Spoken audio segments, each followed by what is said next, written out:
Hindi lang po isa o dalawa, kundi 13 umano ang nanghalay sa 15 anyos na babae nitong December 9 sa Grand Fiesta sa Oslob, Cebu. Namatay po kalaunan ang biktima. Saksi, si Luan May Rondina ng GMA Regional TV. Malagim na krimen ang naganap sa bahay na ito. Ayon sa PNP, nilapitan umano ng mga sospek ang 15 anyos na biktima habang nakaupo siya sa Cuartel Heritage Park sa Oslob, Cebu. Inalok ng alak ang biktima at nang malasing, dinala siya sa liblib na lugar sa kapinagsamantalahan umano ng 13 lalaki. Kunya, lain ko nuglami. Ano siya nga, dili ako mainom kay muli ko na maskwela pa ko kaugma. Ano siya nga, way usong skwela na to mga laki ko no. Pila ka bugnaw? Balbana Yang una ko yang kuan ko no.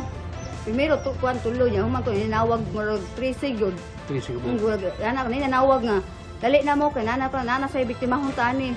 Nana to mga laki. So, Mao to pagkatatada na natulog na hapda ko no siya. December 12, sinamahan siya ng kanyang ina para i-report ang krimen sa mga pulis. Kinabukasan, binawian ng buhay ang dalagita.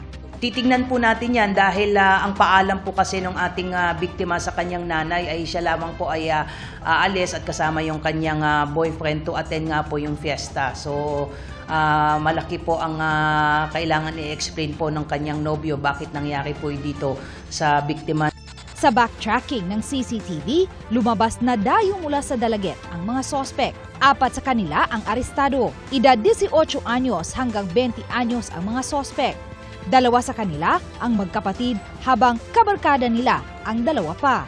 Base na rin po ito sa naging backtracking ng mga CCTV at mga interviews doon sa mga witnesses na di umano itong apat na nasa custody na po ng CIDG at iba pa po ang responsable sa nangyari di umanong panggagahasa dito nga po sa ating minor na biktima.